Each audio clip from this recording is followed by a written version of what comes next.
Hi, everyone. It's Dibblee. I'm the founder and CEO of Frock Off, Inc. I am also your host today, along with Sue Ferreira for Frock Talk Television, and super excited about today. Sue and I are behind the scenes. More so, we'll be asking some questions of our fabulous guest today, which is Dixie Bennett, and we'll introduce you to her in a second. But before I get going on that, Sue, tell everyone a little bit about you, please. I wasn't expecting that. My name is Sue Ferreira. I've been Dr. Sue Ferreira, MD, for about, I went to medical school 50 years ago this year, which is kind of scary because I'm not that old, really, you know. I went when I was 2. I'm now out of medicine, but the whole idea of living the rest of my life doing nothing, I can't do that. So I know there's a lot of folks who want to reinvent their lives, who want to leave a legacy, who got a message inside them they want to take out to the world.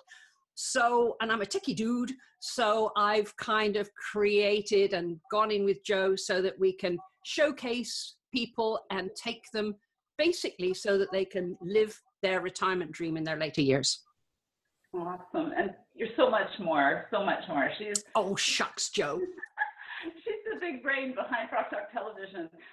You know, I hear amazing stories all the time from various people, and I have the opportunity to work with amazing women that are really, they're the change agents of the world. And today you're going to meet one of those change agents. And what I know to be true is that when we start sharing and actually broadcasting the message, that's how we change things. Ideally, what happens is we're so busy being busy in our own stories that sometimes we forget the impact we can have when we share with more people. And such would be the example, as I said, Dixie Bennett, who is, I've known Dixie for a few years now, and she has been one of those people that kind of sneaks up on your radar. You don't really know the gift she has because, as I mentioned before, she's one of those people that just quietly does her good work. And oftentimes, I think people miss out on huge opportunities. Dixie is one of those people you need. People, get that? People. She's one of those people you need to know. She's one of the people that will impact your life in a different way and also will, in my opinion, challenge you to think about the way you're thinking about things. Because oftentimes we get stuck in what we know to be true. So Dixie, before we get going, I'm going to welcome you, and I'd love you to share a little bit about who you are, what got you going, and what you do, what you specialize in. So Dixie, take it away, my dear. Oh, thank you, Joe, for that lovely introduction. That was really heartwarming. Thank you. So a little bit about myself. I own my own business now. It's called Still Point Body Works, which has definitely been morphing into many different areas and expanding in really neat ways that I never expected or anticipated. But that's part of growth. So years ago, I'm just celebrating, this is my 4th year anniversary. So I left a corporate role. I was in a corporate career, and no matter the external successes, I just wasn't fulfilled. I wasn't feeling satisfied. I wasn't happy on the inside. And through that, I had 3 near-death experiences. And in my recovery, I was seeking for answers to heal myself of chronic pain. And in the process, I found tools to support me. And then they ended up transforming me into a very different life. And I walked away from my corporate career, and I now use those tools to help my female clients transform. Awesome. So tell us a little bit more about your ideal client. Tell us a little bit about who they are. Who would be someone you would serve at your highest level to help them live at their highest level? Well, my passion is helping women. Most of my clients are between, even 35 to 55. Mm-hmm. And they're usually feeling trapped. Or they're either feeling trapped in their life, they're trapped in their career. They're not feeling that they're living their purpose. They're just going down a path that there's no direction. And they want to experience more confidence. They want to experience more passion, joy, and just coming to a new level of understanding and happiness. Wonderful, wonderful. And I've seen, and I know some of the people that you've worked with, so I've actually seen the outcome or the results of your work. And I think one of the things that I've noticed most, Dixie, is that when people that I've met that you've worked with, when I've met them before they've worked with you, they come under a different, they come in I don't want to say broken, but that is the word that comes to mind. They come sad and they're looking for something to help transform their life. And I think ultimately that's all of us. When we've been at that crossroads in our life where there's a difficult situation, or our health is failing us, or perhaps, you know, we've gone through a divorce, or we've gone through some significant trauma. And as all of you know that have been watching Frock Talk, you know my story. And so being able to see those people, Dixie, once they've worked with you, to go from being in that state to being able to show up in their best, truest potential, that's an amazing talent, an amazing gift you have. And for me, we call that removing frocks. And I guess one of my questions to you would be, is did you ever find yourself donning any frocks? A lifetime of frocks. Well, welcome. Well, and we all do, you know, we just don't realize that we're carrying those masks, and we learn how to cope, right? So some of the masks, I mean, that I chose to carry, there was lots of anger, lots of layers of anger. And that was really part of what kept me warm. Yeah. It was a lot of my armor. It was my protector. And it was easier to go through in a place of anger. And most people never describe me as an angry person. And some people, you know, some people in my life, they do. And it's surprising, you know, people that notice, right? They just, as you heal, everyone starts to recognize and see that there's just a level of softness. You're more confident, you're more easy to approach, or you're just having different level of conversations, right? And when I removed the armor, it came off in chunks, and it's still coming off. I mean, it's a lifelong process, but it just gets easier and easier and easier. When you say, though, on that same note, that we're constantly evolving, because just because we get through one layer, one frock, as I would call it, doesn't mean that we open up, so to speak, a can of worms. That we need to keep going, and and the deeper we go, the more we change. Would you agree with that? Absolutely. And one of the biggest things I've learned, and I see it with my clients also, is, we want to, in the society that we're in, we want to suppress, we want to find a coping mechanism, and we want to get rid of it as soon as possible. But the truth is we need to move through it. And when we move through it is when we find the peace. And the peace that's the gratification. But that's also the lesson, and it's sometimes scary. So sometimes we need someone to hold our hand while we're moving through that transitional piece. But that's the beauty of healing. And I found, sorry, go ahead. Go ahead. I just found in my own healing, it's fascinating, even as I am a client, or even as I go through, I'm my own client as well. So I'm still on this healing path. And, once you get to a place where no longer the coping mechanisms work, your old behaviors, your old patterns, nothing is serving you. Mm-hmm. So now what? Right? And this is the great opportunity to now shift that and move forward. Right? So it's an opportunity to realize and recognize we've shed the past that really no longer serves us, those old beliefs, those old patterns.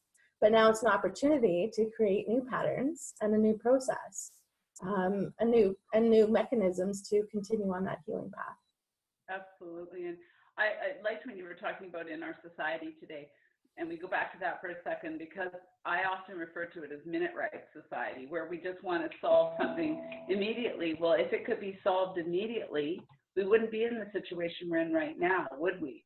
I mean, the truth of the matter is we're in it because of the circumstance, and we've been trying to band-aid and fix and cover up. Well, eventually we're so weighed down by those frocks or those situations that we don't even know where to begin. And as you peel back the onion, as they say, that the onion gets sweeter in the center. It's the most bitter and most on the eyes.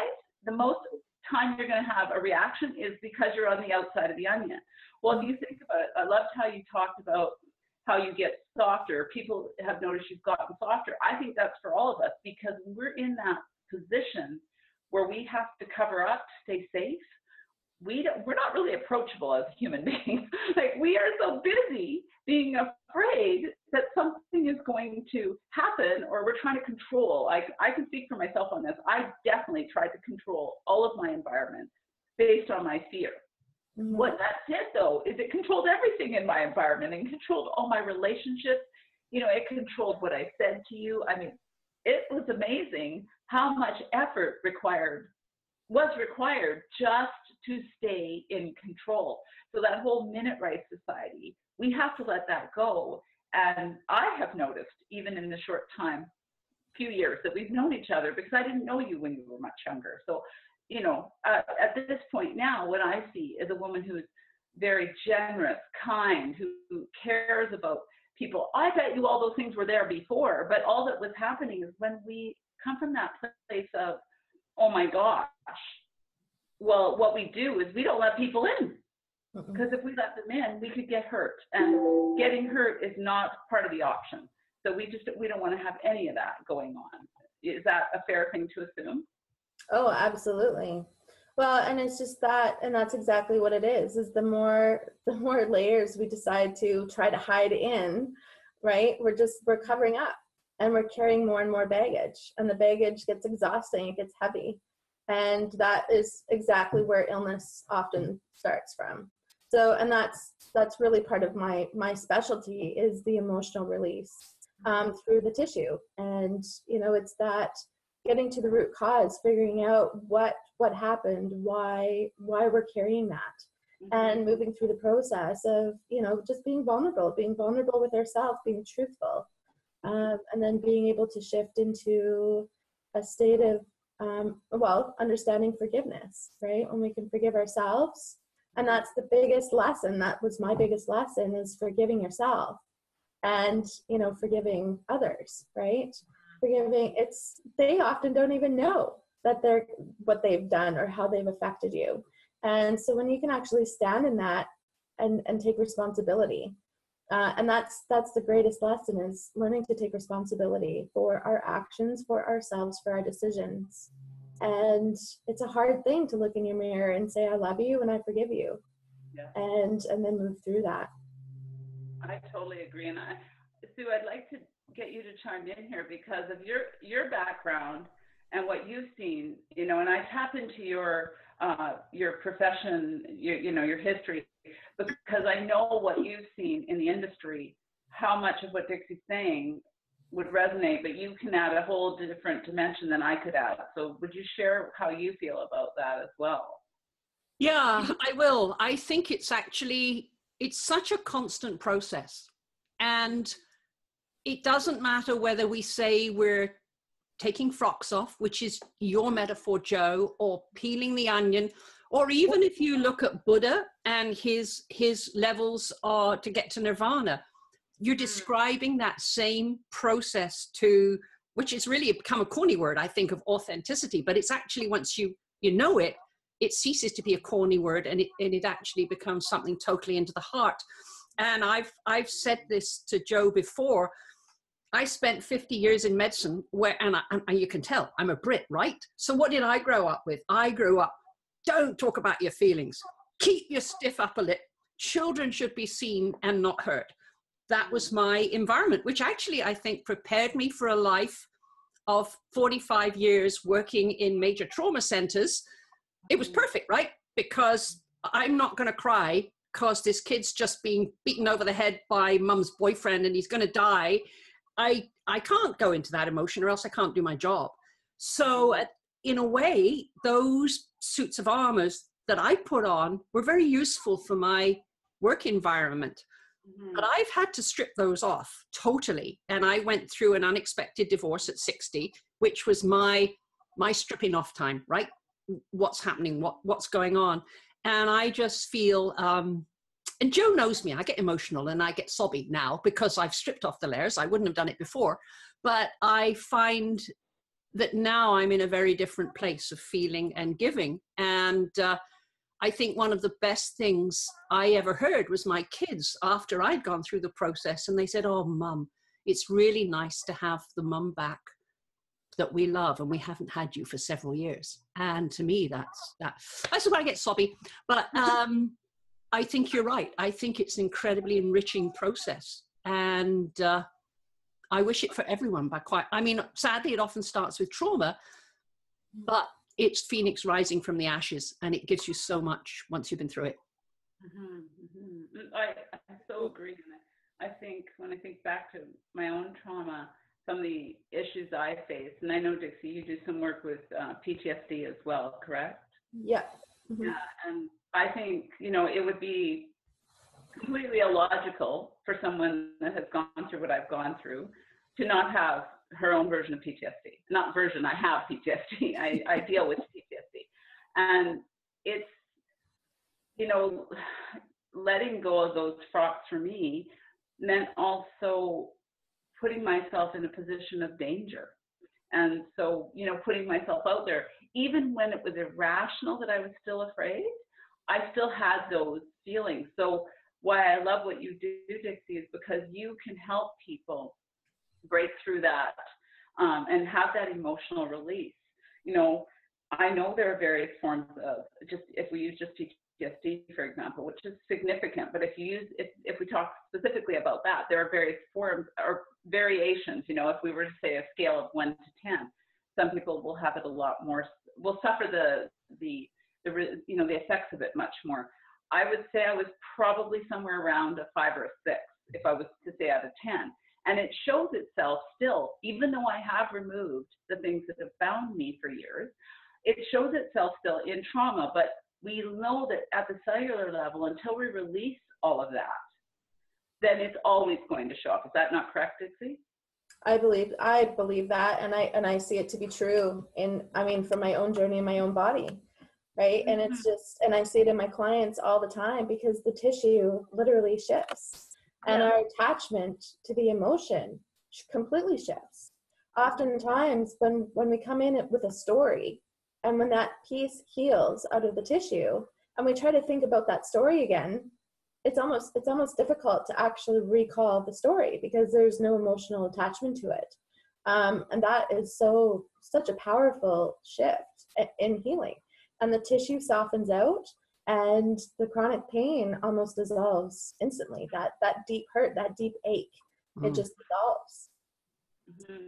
Well, and tension and stress can hold so much. I know for myself, my one last piece I would say that is kind of predominant, that's been predominant through my life, has been my fear of the dark, because that's where everything happened.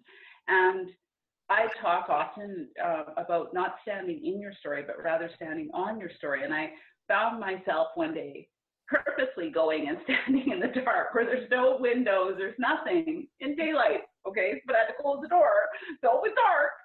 But to mimic, to see what it was that was, so now I could explore that and had a different feeling. That said, when I had some extreme trauma happen, some things rear up. But what I know now to be true is when we start, taking back and having access to the things that we need in our life, and start, surrounding ourselves with tools or tips, or even having a discussion like this, and just making ourselves aware, that's when change starts to happen, because it too happens at the cellular level. And the reason I know that to be true is because what used to happen were these numerous nightmares that I would have about, him finding me or what have you. It didn't really matter. Him trying to take my kids, like, they were horrible nightmares. I don't have those anymore. And I love what you talk about when you say there's no emotional attachment, so therefore it's not having the same impact. Well, interestingly enough, when you say that, even as late, maybe the last week or so, I was having a conversation with someone who had read the book, and they kept saying to me, but how could you survive all this trauma? Like, how is it possible that you're normal? Which I always think is funny, because I'm not normal, but I'm loving life. Does that count? The truth is, that's not who I am. That person, I respect that young girl that had to go through it. I had to go through it. I know it's me, so it sounds irrational, but I respect her. But I stand on the story versus in it. And so when I tell it, I'm sure I sound emotionally detached, because I am. I'm not attached to the story of what happened in the past, because it's past to me now. And I've dealt with those feelings. That said, and going back to what you earlier said, and Sue said too, we are always evolving. We are not, there is nirvana. Maybe that's when we leave the planet, because the truth of the matter is there's always opportunity for us to learn to share, to grow, to, you know, love more, do more, whatever you want to say. But there's huge opportunity for us to impact the world. And, you know, I remember seeing you working with someone one time and watching them go from looking like they were so stuck to being more free in a matter of minutes, which for me is always amazing, because I do think that we get stuck in the story and we're not taking, you know, we're stuck on the words that have held us back, or the emotions. I love when you talk about the attachment, the emotional attachment, because that is very much a driving factor in what goes on in our lives and affects how we take the next step. So given where you're at right now, where do you see yourself in about a year? Because I've seen tremendous change already in you.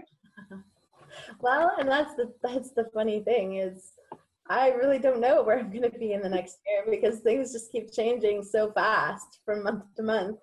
But really, what I do hope is, you know, I'd like to get on stage more. I'd like to do more presentations. Just seeing myself to continue to be invited out to share the story, to share the gift, my story of empowerment and my gifts and making differences in the lives of those who are ready to get off the sidelines and really stop hiding in the shadows. I think that's the biggest lesson for most people is, you know, to recognize that I am enough and I don't need to hide in the shadows anymore. So, you know, and that's chaos, you know, and that's the new buzzword seems to be chaos, right? And it's when we live in chaos and we live in the drama, it's all the uncertainty. It just keeps us there. It keeps people in the fear. And so when we can create a more joyful and abundant life, in comes the happiness, in comes the joy, the connection, the deeper relationships, the deeper conversations, the deeper meanings. I mean, all of this sounds like cliche in a way, but it's what we're all striving to experience. And, you know, it's powerful just watching, even, as you said, listening to how people talk, right? So how are people, what kind of words are people using? You know, and even just, I want to go back to the moment about what you talked about, nirvana. I see nirvana is the growth. I think nirvana is when we find that happiness. And when it's the happiness that radiates from the inside, you just can't help but stop. You can't not smile about everything, about every experience, about just seeing the absolute blissful beauty in everything. And we all have that ability. It's just, we need to go through the darkness and we need to walk it often on our own and to be able to find it, to find the light, right? And as we find the light, we bring more of that light in, and the darkness can't exist in that. I agree. I think that perhaps for myself, I see it as, that's what we refer to in our world as frockalicious, is getting to that place where you know what it is, you know, what it is that what you're intended to be, or, you know, so often, and unfortunately, and I'm sure you've seen this in the work that you do, and Sue, I know you would have seen this as well, where people have come to the end and there is no more time. And for me, what's critical is that we share this message, to your story and Sue's story, that says, hey, you know what, this isn't the end. This is your time right now. Until that is the last breath we take, we have an ability to change our outcome. And that up until then, you know, we got to keep moving forward. And I believe that living frockalicious is living in that bliss. But then again, you're still going to be evolving to that next step, because as anything happens, evolution continues, it allows us to continue to grow, for lack of a better way of saying it. And that's where I think the magic happens, like you said. And it's interesting what you were just saying with regards to the happiness. It's true, because I watch people walk up to you that don't know you from Adam. And this is why you're part of the 12 for 12, part of the team, part of Frockalicious, and that you will be sharing your message on our stage, is because you are living, you are walking and talking exactly. The message is it's in integrity, it's in congruence, there's no disconnect. And that is the difference between people that have shed the frocks that have bound them in the past, where, not to say that there isn't going to be another frock that comes up for all of us, but the truth is, it's when you are shedding those frocks and you're walking and talking your own message, that's what attracts people. You become contagious. You know, I had a funny story with regards to my own shedding. Someone asked me, do you know who Joanne Vacing is? And I had a good giggle about that. I said, intimately, for those of you that don't know who Joanne Vacing is, it's me. I've had 19 names. So when they asked me if I knew her, but the best part, Dixie, this is the best, too, I think I've told you this, they thought that Joanne Vacing was older than Joanne Dixie. And I was like, yes, you know, it's an anti-aging drug, too, when you start shedding your frocks. I mean, it's amazing what happens. Like Sue said, she was in medical, you know, she started when she was 2, and you can tell that by her younger. Right? When we don't have the frock, we change everything. And so this is why it's so exciting. And I'm so excited that you shared your story as well in our latest book. Sue, do you have a copy with you right now? I do. I have a copy right here. Here we are, the latest edition coming out, coming to a bookstore near you very, very soon. Yeah. And Dixie's in it, and Dixie's story's in here. And if you haven't got one, well, your life is just not worth living. So it's time to get one. Yeah, no pressure. It is an amazing story. It is an amazing book.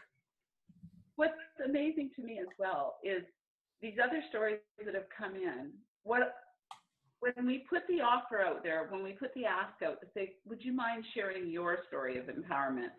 What has blown me away is the level and the depth of sharing that's come through those stories. In addition to the original story and the Freedom Edition for myself, are these other inspirational stories. And Dixie, I'm so honored that you are part of that, because it's amazing what's happened. You know, there was no holding back, which that's Frockalicious, you know.